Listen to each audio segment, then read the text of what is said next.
The sun was sinking low over the small seaside village of Cebu, painting the sky with strokes of orange and pink. The air smelled of salt and grilled fish, and children's laughter echoed from the beach. Yet inside a modest wooden house near the shore, an 8-year-old girl named Amara sat quietly by the window, her tiny violin resting beneath her chin. The bow trembled in her hand as she drew it across the strings. A soft, uneven note escaped, shy, hesitant, but full of longing. She frowned a little, adjusting her fingers just like she'd seen in the videos she watched on her mother's old phone.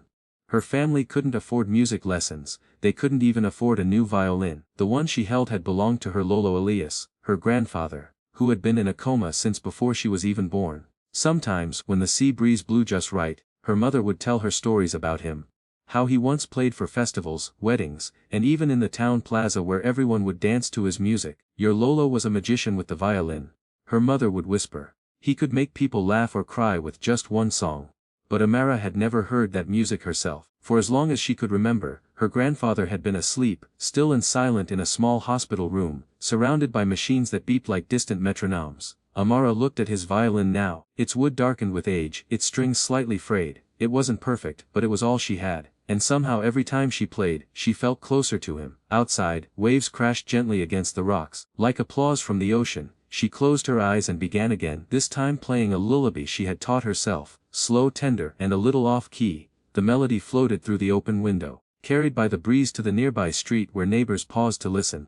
They often smiled when they heard her, not because her playing was flawless, but because it was pure. Inside, Amara's mother, Lena, leaned against the doorway, drying her hands on her apron. Her eyes softened as she watched her daughter play. "You're getting better, Anak," she said softly. "Lolo would be proud." Amara lowered her bow. "Do you think he can hear me when I play, Mama?" Lena hesitated, then knelt beside her. "I'd like to believe he can." Amara's brows furrowed. "But he's been sleeping for so long. 30 years is so long, Mama. What if he forgot us?" Lena's eyes glistened. "Maybe his body forgot, but his heart didn't. Sometimes, the heart remembers things the mind cannot." The little girl looked down at her violin again. "Then I'll remind his heart. I'll keep playing until he remembers." She said it with such conviction that Lena felt her throat tighten. How could she explain to her child the reality? That doctors had long given up hope, that Elias's brain had been silent for decades, and that miracles like those only happened in movies. And yet, looking at Amara's face, so full of light and love, Lena couldn't bring herself to say it. Instead, she brushed a stray hair from her daughter's face. "You're just like your Lolo," she whispered. "Stubborn and full of music." Amara jiggled softly. "Then maybe that's why I miss him even though I never met him." A night began to fall outside, and the hum of cicadas replaced the laughter of children. Amara set her violin on the table and helped her mother prepare dinner. Rice, dried fish, and a small bowl of mungo soup. As they ate, the television flickered in the corner, showing a story about a famous musician who had woken from a coma after hearing his favorite song. Amara's spoon stopped midair. Her eyes widened. "Mama, did you hear that?" Maybe music can wake people up." Lena smiled faintly, half amused, half heartbroken. "Maybe, sweetheart." But Amara wasn't listening anymore. She was already lost in her thoughts, picturing herself standing beside her grandfather's bed, playing the sweetest song she could. She imagined his eyes opening, his smile spreading, his hand reaching out to hold hers. That night, as the moonlight filtered through the bamboo walls, Amara couldn't sleep. She stared at the violin case beside her bed, her heart filled with determination. She whispered into the darkness, "Tomorrow, I'll go see you again, Lolo. I'll play for you. You'll hear me this time, I know you will." The next morning, the village stirred awake to the sound of roosters crowing and tricycles rumbling down the dusty road. Lena packed a small bag with food and water, while Amara carefully polished her violin with a piece of cloth, making sure it shone despite its scratches. "Are you ready, my little musician?" her mother asked. Amara nodded, slinging the violin case across her shoulder. "Ready, Mama." They began the long walk to the provincial hospital, past coconut trees, market stalls, and old fishermen repairing their nets by the shore. Every step felt like a heartbeat, every sound, the chatter, the birds, the waves, blended into a rhythm that pulsed in her chest. As they reached the hospital gates, Amara took a deep breath. The building loomed before her, gray and silent. She'd been here many times before, but today something felt different. The air was heavier, yet filled with quiet hope. "Mama," she whispered, "I'm going to play a new song for Lolo today." Alina looked down at her daughter, her heart swelling with pride. "Then play it with all your heart, Amara. That's how music reaches the soul." Amara smiled and nodded. She didn't know if her music could truly wake someone who had been asleep for 30 years. But deep inside, she believed that love, especially the kind that travels through music, could reach even the farthest corners of the human heart. As they walked through the hospital doors, her tiny hand gripping her violin case, a thought echoed in her mind like a silent prayer: maybe music isn't just sound, maybe it's love with a melody. And with that thought, the little girl from Cebu, armed with nothing but hope and an old violin, stepped toward the room where a miracle was waiting to be born. The rain had started early that morning, not a soft drizzle, but the kind that drummed on rooftops and danced in puddles. Amara clutched her violin case tightly against her chest as she and her mother hurried through the hospital gates, their slippers splashing on the wet pavement. The world smelled of rain and earth, and somewhere far off, thunder rolled like a sleepy drumbeat. To most people, hospitals were places of sadness, but to Amara, this one was sacred. It was where her grandfather slept, where his heart still beat, even if faintly. Every visit was a ritual, almost like a concert of hope. They passed through the white corridors, where the scent of disinfectant filled the air and the hum of machines echoed faintly from open doors. Amara waved at a few nurses who smiled at her. She was a familiar sight by now, the little girl with the violin who played every Sunday for a man who never moved. "Good morning, Amara," one of them called softly. "Your Lolo is waiting him." Amara grinned and nodded. "Yes, Po." "Today I'm gonna play a special song." The nurse's smile softened. "He'll love it, sweetheart." Her mother squeezed her shoulder gently as they reached room 217, a small, quiet room tucked at the end of the hallway. The blinds were half closed, letting in streaks of pale light that shimmered across the sterile floor. Machines beeped steadily beside the bed, each sound like a fragile heartbeat echoing through the stillness. There, lying so peacefully that he almost looked sculpted, was Lolo Elias. His once strong hands now rested weakly on his chest, skin pale and thin. His hair had turned silver white, and though his eyes were closed, his face still carried traces of the man he once was, the musician who had filled village nights with songs and laughter.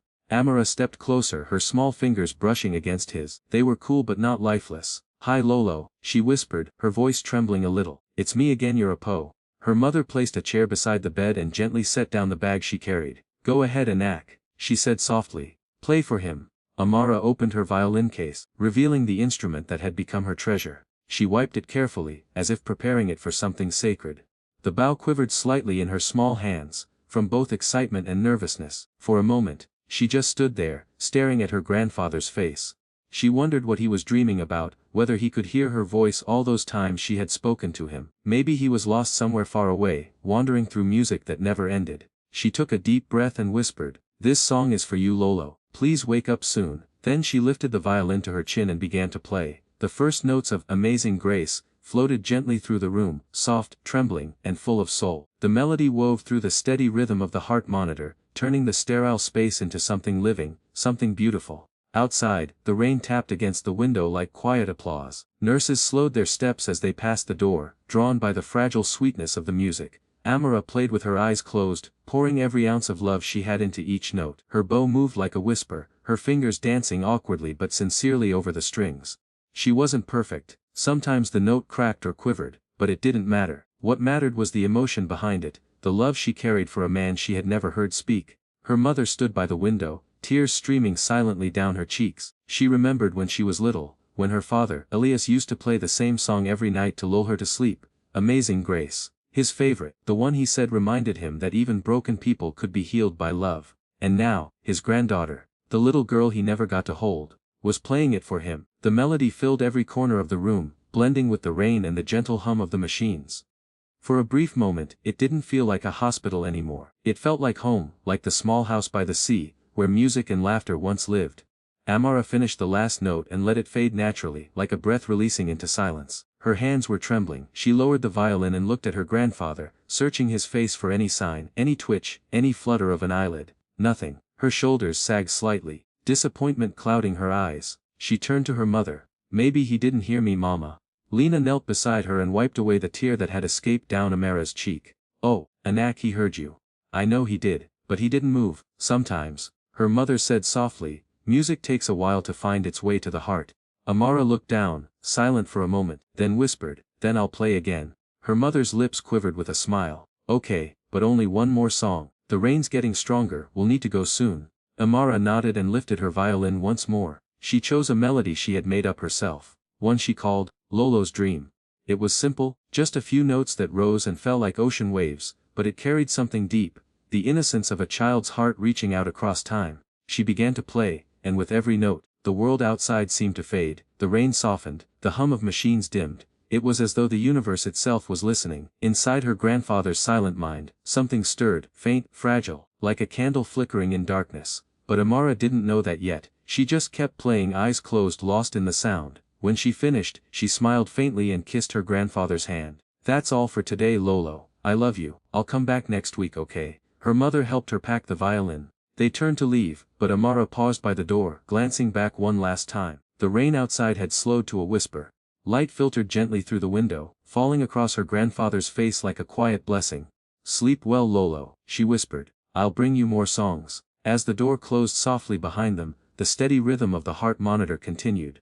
But for just a moment, the beat grew a fraction stronger, a little faster, almost as if the music had reached somewhere deep inside him. No one noticed, not yet, but love had begun its work, and somewhere, in the silent darkness of Elias's mind, a melody was echoing, faint, distant but growing clearer with every heartbeat. Inside the dimly lit hospital room, silence lingered after Amara and her mother left. The rain had quieted outside, reduced now to a faint patter against the glass. Machines hummed softly, keeping rhythm with the frail heartbeat of Lolo Elias, the man who had not opened his eyes in 3 long decades. To anyone standing there nothing seemed to change. His body was still, his breathing shallow. But deep within the labyrinth of his sleeping mind, beyond the walls of silence and the fog of forgotten years, something had begun to stir. A sound, faint at first, like a whisper from another world. A melody, gentle, trembling, uncertain, but full of warmth. The notes danced through the void, pulling at threads of memory buried deep inside him. He couldn't see, he couldn't move, but he could hear. And that music, that sweet, childlike music, felt achingly familiar. It brushed against a corner of his mind he hadn't touched in years, carrying with it the scent of the sea,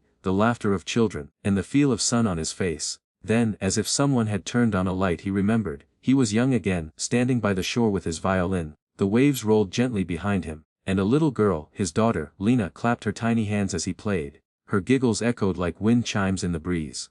"Play the happy song again, Papa," she had shouted. He smiled and nodded, bowing with exaggerated flair before starting once more. The melody of Amazing Grace flowed from his violin, soft and pure. He had played it every night after that, not just for his daughter, but for himself. It was his prayer, his promise, a reminder that no matter how dark life became, grace was always possible. And now that same song was calling him back. But the voice playing it wasn't Lina's. It was smaller, softer, the voice of a child he didn't know. Or did he? The sound grew clearer, warmer. It wasn't just the melody he heard, but emotion, love wrapped in sound. Every note reached through the shadows, weaving threads of memory and hope around him. He wanted to reach toward it, to move, to open his eyes, but he couldn't. It felt as if his body was trapped in heavy chains, buried beneath years of silence and stillness. Yet with each note that echoed in his mind, the chains loosened. Images flashed before him, his daughter's laughter, his wife's gentle smile, the small wooden violin he had carved himself when he was young. He remembered the accident, the screech of tires, the blinding light, the pain that followed, and then, nothing, darkness for 30 years. Until now. The melody shifted, he could feel it even in this strange in-between space. The tune was no longer Amazing Grace, it was something else, something new. A song filled with innocence and longing. He listened carefully, his heart swelling with recognition. It wasn't perfect. The bow scraped slightly, the rhythm stumbled now and then, but it was alive, so full of love that he could almost see the child playing it. He could feel her, small, gentle, determined, and then her voice, faint but clear. "That's all for today, Lolo. I love you. I'll come back next week, okay?" The words struck something inside him like lightning. Lolo, grandfather. The sound of that word wrapped around his heart, thawing the frozen parts of his soul. His granddaughter. He had never met her. Never held her, never heard her laugh. Yet somehow, she had found him. Through her music, through her love. His chest tightened with emotion. He wanted to cry, to speak, to tell her that he could hear her, that her music had reached him across years of silence. But his lips wouldn't move, his body remained unresponsive. Still, he fought against the darkness, willing his heart to beat stronger, willing his body to remember how to live. And for the first time in 3 decades, a faint warmth began to spread through his fingertips. Outside, the sun broke through the clouds, casting golden light across the hospital floor. Dust motes danced in the air like tiny notes of the song that had awakened something sacred. Inside the depths of Elias's mind, memories unfolded like film reels, moments he thought were lost forever. He saw Lena as a teenager, sitting beside him while he taught her chords on the violin. He saw her crying the night he was taken to the hospital. He saw his wife praying by his bedside, year after year, her faith never fading even as her hair turned gray. And now, he saw a little girl with big brown eyes and a violin too big for her small hands, her smile shining through tears. She played his violin, the one he had once held close to his heart. He wanted to reach for her. he wanted to tell her how proud he was. But all he could do was listen. The music filled him completely now, washing over his memories, binding them together like stitches in an old wound. Every note whispered something, not just sound but meaning. You're not forgotten, love never dies, it's time to come back. The music faded, and for a moment he panicked, afraid that if it stopped he would sink back into the endless dark. But even as the last note dissolved into silence, its echo remained. In that silence, he heard another sound, faint yet unmistakable, a heartbeat, his heartbeat, slow but steady. The chains that had bound his mind for so long began to crumble. He could feel the air again, the weight of the blanket over him, the faint vibration of the machines nearby. His world was changing, not all at once, but piece by piece. He wasn't awake yet, but he was no longer completely asleep. He was between, balanced on the fragile edge between life and awakening. Somewhere far away he heard the soft click of a door closing. He knew she was gone, his granddaughter.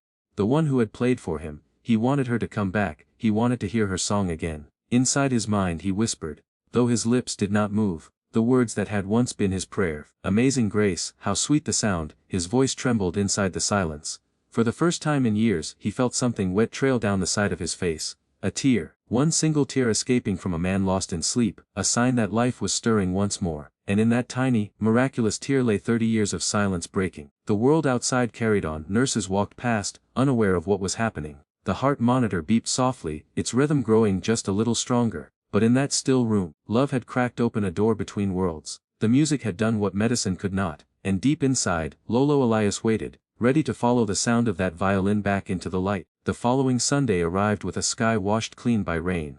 The air was fresh, carrying the faint scent of the ocean, and the church bells from the town plaza echoed softly through the morning breeze. Amara woke early. She had dreamed again of her grandfather, not lying in his hospital bed, but standing tall on the beach, smiling, his violin in hand. In the dream, he had said nothing. He had only smiled and nodded while she played beside him. Now as sunlight spilled through her window, Amara took it as a sign. She pressed a kiss to the old violin and whispered, "Today's the day, Lolo." Her mother smiled at her determination, though deep down she was tired of hoping for miracles, tired of watching her daughter pour her heart into a silence that never answered back. Still, she couldn't deny the light in Amara's eyes, and that light was something she didn't want to extinguish. The road to the hospital felt lighter that morning. The tricycle ride was quiet, the air cool, and even the driver seemed unusually gentle as he helped them off. Amara carried her violin close as if guarding something sacred. When they entered the hospital, the usual smell of antiseptic greeted them. But there was something different, a stillness, a hush that made the moment feel important. The nurses smiled when they saw Amara, as always, but one of them whispered, "He's the luckiest man in the ward. Not everyone gets music in their sleep." Amara grinned proudly. "He'll wake up soon, I can feel it." Lina's heart squeezed at her daughter's words. Oh, if only faith could be enough, she thought, if only love could wake the dead. They reached room 217, the door creaked as Amara pushed it open. The familiar beeping greeted them, slow, steady, unchanged. Her grandfather lay just as before, pale, unmoving, his chest rising and falling gently with the rhythm of the machine. Amara tiptoed closer, her voice soft. "Lolo, I'm back." Her mother unpacked food from the bag, rice, soup, and a small offering of mangoes, but her eyes were fixed on her father. It had been 30 years. She was a child the last time she heard his voice, and now she was a mother herself. How strange it was, she thought, to age while the person who raised you stayed frozen in time. Amara set up her violin carefully. "Mama, can I try the song I dreamed last night?" Lina blinked. "A song you dreamed?" Amara nodded earnestly. "Yes, it was Lolo's song, I know it." She didn't wait for permission. She lifted the violin beneath her chin, closed her eyes, and began to play. It was unlike any song she had played before. It began softly, like a whisper carried by the wind, hesitant but full of soul. The melody rose and fell like waves against the shore, each note a heartbeat, each vibration a prayer. It was as if the violin remembered what words could not. Lina froze where she stood. The sound was hauntingly familiar. And then she remembered. This was the song her father used to play when she was a little girl, when he'd tuck her into bed. It was his lullaby, the one he never wrote down, the one he said belonged only to the sea and to love. Tears welled in her eyes. "Amara, how do you know that song?" Amara didn't answer. Her eyes remained closed. The music had her now. She wasn't playing, she was feeling. The notes poured from her violin like sunlight through clouds, bright and trembling, reaching into corners of the room untouched for decades. And somewhere in that deep, hidden space between silence and memory, Lolo Elias heard it. The melody touched him like a familiar hand on his shoulder, his daughter's lullaby, his song, but played by someone new, someone whose voice he didn't know, yet whose heart felt like home.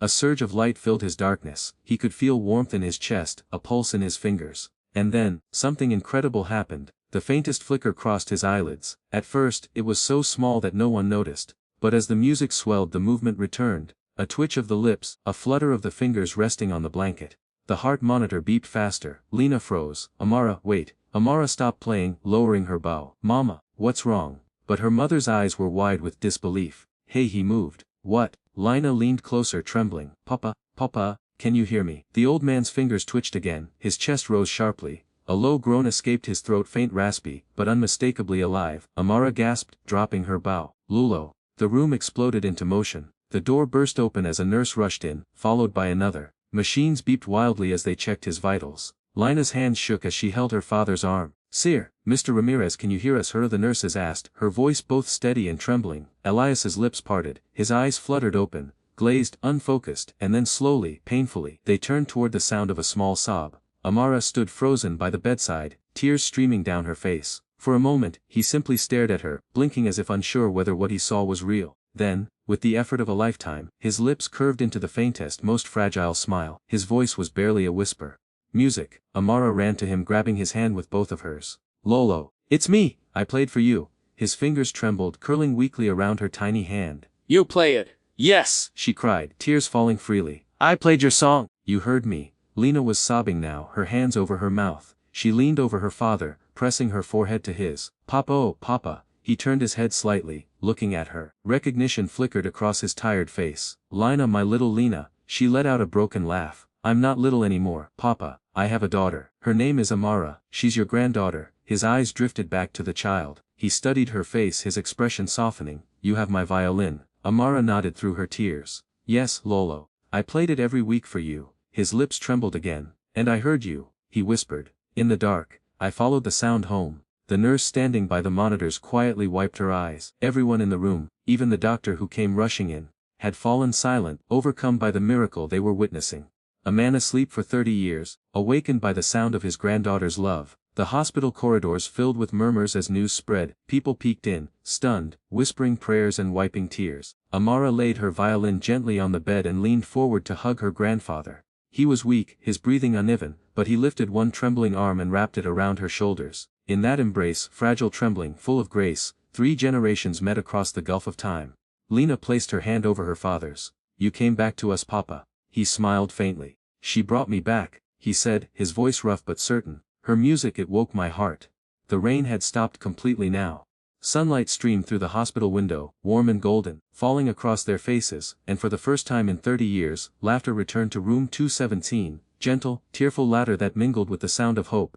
The miracle had happened not through science, nor medicine, but pure, childlike, and unyielding. The sun dipped low over the Cebu coastline, painting the sky in molten gold and lavender hues. The rhythmic hush of the waves met the soft chirping of birds returning to their nests. A breeze, warm and salt-scented, swept through the coconut palms and rustled the leaves like whispers of gratitude. It was the same beach where 8-year-old Amara had once practiced alone, her small figure framed against the vastness of the sea.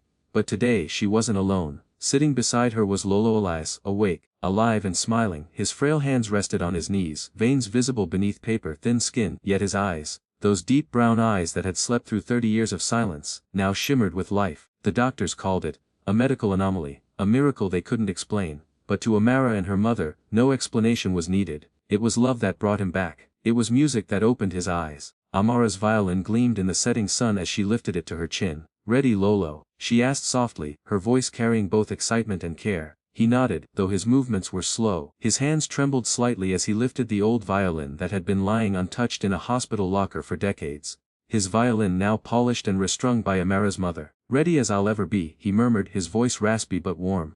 The villagers gathered nearby on the sand, neighbors, nurses, even the hospital doctor who had once told Amara's mother there was no more hope.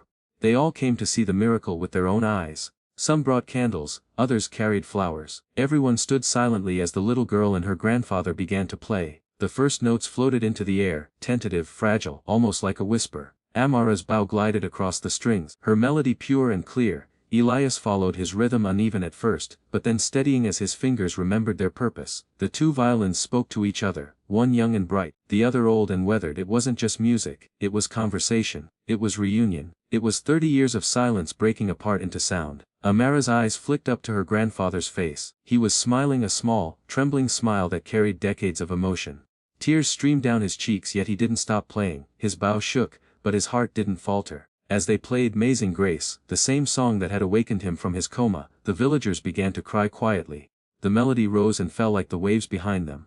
The moment felt sacred, suspended in time. Even the sea seemed to listen. When the last note faded into the wind, there was silence, then applause, loud and unrestrained. People cheered, clapped, hugged one another. A nurse from the hospital whispered through her tears, "I saw him lifeless for years and now he's here, playing again." Amara turned to her grandfather and threw her arms around him. "You did it, Lolo," she cried, her voice shaking with joy. He laughed softly, his hand resting on her head. "No, you did it, my little one," he said. "Your music called me home." Her mother, watching from the sidelines, wiped her tears and smiled, the kind of smile that only a parent wears when witnessing grace in motion. That night, after the crowd had gone and the stars began to pepper the dark sky, Amara and Elias stayed on the beach. The fireflies danced among the reeds, and the ocean whispered secrets only they could hear. "Lolo," Amara said after a long silence, "what did it feel like being asleep for so long?" He looked toward the horizon, thoughtful. "It was like being in a dream you couldn't wake from," he said slowly. "Everything was dark, but sometimes I'd hear faint sounds, voices, laughter, music, and then one day, I heard you." Amara's eyes widened. He nodded. "Your violin, it was different. It wasn't just sound, it was light, it was warmth. It reached into the dark and told me I wasn't alone anymore." Amara looked down, her small fingers tracing the wooden curve of her instrument. "Mama said you used to play for her every night before bed." Elias chuckled, his gaze softening with memory. "Yes, and she'd always fall asleep before I could finish the song." He paused, eyes glistening. "Now it's my turn to listen." She smiled. "Then close your eyes, Lolo, I'll play for you again." He leaned back in his wheelchair, eyes fluttering shut. As Amara began to play a gentle lullaby, her bow moved with confidence now, her sound deeper, stronger. The melody was no longer lonely, it was whole. The weeks that followed brought new joy to their lives. News of the man who woke from a coma after hearing his granddaughter's violin spread across social media, touching hearts around the world. Messages poured in, from doctors in America, music teachers in Japan, and strangers who said they were moved to tears. A foundation even offered to sponsor Amara's music education. When the letter arrived, Elias could barely speak. "You see, little one," he whispered, "your gift didn't just wake me. It's waking hearts everywhere." But what made him proudest wasn't the fame or the attention. It was watching Amara play every morning by the sea, her violin singing freely into the open sky. One evening, as the sun dipped low again, Elias held her hand and said, "Promise me something, Amara." She looked at him curiously. "What is it, Lolo?" "Promise me you'll never stop playing. Because somewhere, someone might be waiting, just like I was, waiting for music to reach them." Amara's eyes glowed with tears, but she nodded. "I promise." He squeezed her hand gently. "Good, because love always finds a way to be heard." The years later, when Amara stood on a grand stage in Manila, playing her violin before thousands, she would still remember that promise. She would look out into the crowd and imagine the golden light on the beach, her grandfather's trembling smile, the miracle of a single song that brought a soul back from silence. And she would whisper softly before every performance, "For you, Lolo." Then she'd begin to play, and somewhere, perhaps in every heart listening, the same miracle would bloom again. Final message. Love is the music that never fades. It moves through silence, crosses time, and finds its way to those who need it most. Because when love plays its song, even hearts long asleep can awaken.